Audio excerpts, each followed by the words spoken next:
म LB Tamang Arina international education सर्भिसेसलाई represent गर्छु। विगत 28 वर्षको इतिहासमा झट्ट सुन्दाखेरि चाहिँ इक्यान यानि कि नेपाल शैक्षिक परामर्श सङ्घ सुन्न जति सजिलो र तपाईँको इजी छ, तर यसको टास्क, यसको कार्य एकदमै जटिल बनेर आएको छ अहिलेको सिनारियोमा। नयाँ आउने हाम्रा व्यवसायीहरू र पुराना व्यवसायीहरूको बीचमा जुन खालको एउटा तालमेल, जुन खालको एउटा जिम्मेवारी लिनुपर्ने थियो, त्यो जिम्मेवारी अलिकति कम भइरहेको छ। खालि कन्सल्टेन्सी अथवा इन्स्टिट्युसन भनेर सम्बोधन गर्ने, व्यवसाय गर्नु पर्यो अथवा पैसा कमाउनु पर्यो भनेर जो कोही साथीहरू एन्ट्री भइरहेको हुनाले चाहिँ यो झनै तपाईँको ठुलो समस्याको रूपमा देखिन आएको छ। यो व्यवसायमा इन्भल्भ हुनुहुने जति पनि हाम्रा साथीहरू हुनुहुन्छ, उहाँहरूलाई सबैभन्दा पहिला कुरा चाहिँ कन्सल्टेन्सी के हो, यसले के काम गर्छ,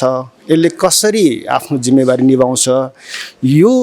कन्सल्टेन्सी व्यवसायी साथीहरूले कसरी अभिभावक, विद्यार्थी र राज्यसँग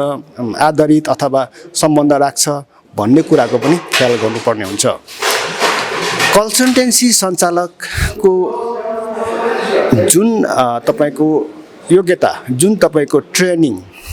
जुन अलर्ट, जुन इमिग्रेसन पोलिसिजको तपाईँको ज्ञान, भिजा एप्लिकेसनको प्रोसिड्युर्स, यो सम्पूर्ण कुराको ज्ञान नभएसम्म चाहिँ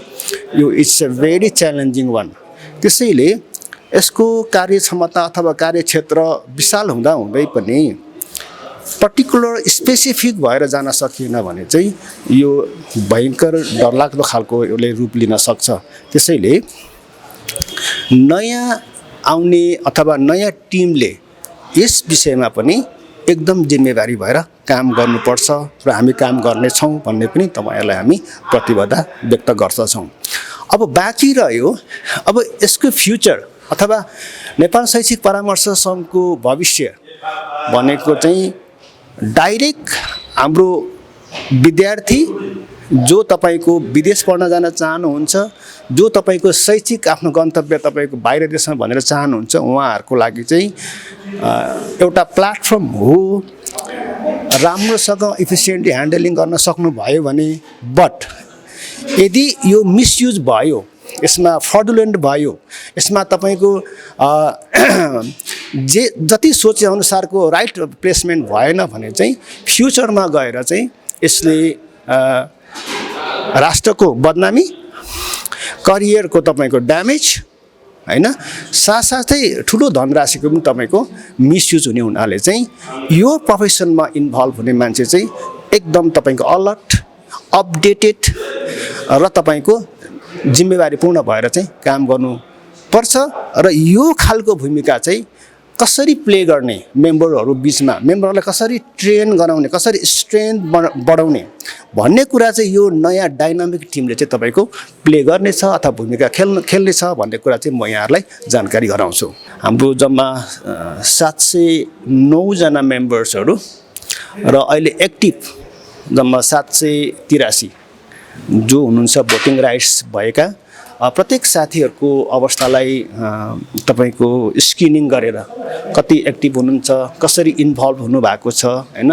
यो सबैको रिपोर्ट निकालेर यसलाई कसरी व्यवस्थित बनाउने र इक्यानभन्दा बाहिरका व्यवसायी साथीहरूलाई पनि कसरी यो दायरामा अथवा यो करियर काउन्सिलिङमा तपाईँको ल्याउने अथवा कसरी राज्यसँग एक किसिमको कोअर्डिनेसन गरेर हैन, यो सम्पूर्ण होल टिम तपाईँको हाम्रो महासचिव, हाम्रो तपाईँको भिपी, हाम्रो चाहिँ प्रेसिडेन्ट्स, यो सबैको संयुक्त प्रयासबाट हुने काम हुनाले चाहिँ हामी यसको चाहिँ डेफिनेटली स्ट्रङ रूपमा चाहिँ तपाईँको यो कार्यलाई अगाडि बढाउँछौँ। जेनजी आन्दोलन झट्ट सुन्दाखेरि एकदम छोटो हैन, अलिकति क्याची वर्ड भए पनि यो किन यसरी विस्फोट भयो अथवा यो जेनजी आन्दोलनले कसरी हाम्रो अल स्टेटको सेक्टर्सहरूमा चाहिँ असर पुर्याउँछ भन्ने कुरा चाहिँ we must need to see very sincerely. क्या तपाईँको जेनजी मुभमेन्टले यस्तो खालको एउटा तपाईँको एक्सप्लोजन ल्याइदिन्छ जसले तपाईँको सम्पूर्ण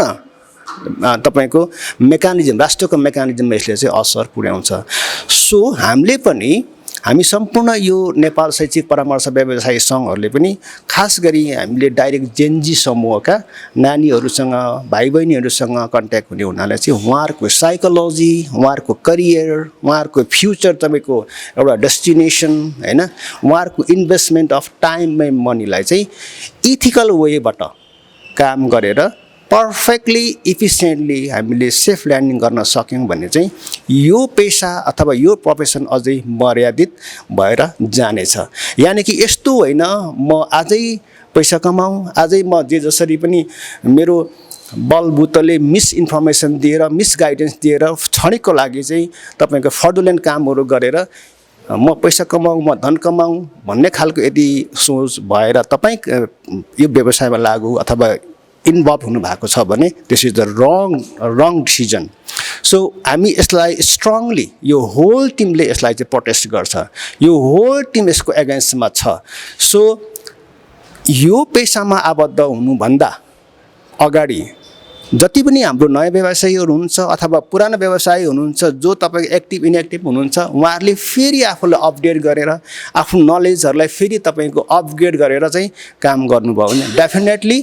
नेपाल शैक्षिक परामर्श सङ्घमा आबद्ध भएका व्यवसायी साथीहरू साथसाथै यो व्यवसायभन्दा अथवा यो छात्र सङ्गठनभन्दा बाहिर रहनुहुने साथीहरूले पनि आफ्नो बिजनेस इथिक्स, आफ्नो एउटा रेस्पोन्सिबिलिटी, आफ्नो एउटा अनेस्ट र तपाईँको एउटा डिसिप्लिनमा बसेर काम गर्नुभयो भने नेपालमा अथवा नेपालभन्दा बाहिर अथवा विश्वको कुनै पनि कुनामा भएका हाम्रा स्किल म्यान पावर, हाम्रो प्यारेन्ट्स, हाम्रो तपाईँको विद्यार्थीहरूले यो सङ्गठनप्रतिको एउटा विश्वास बढ्छ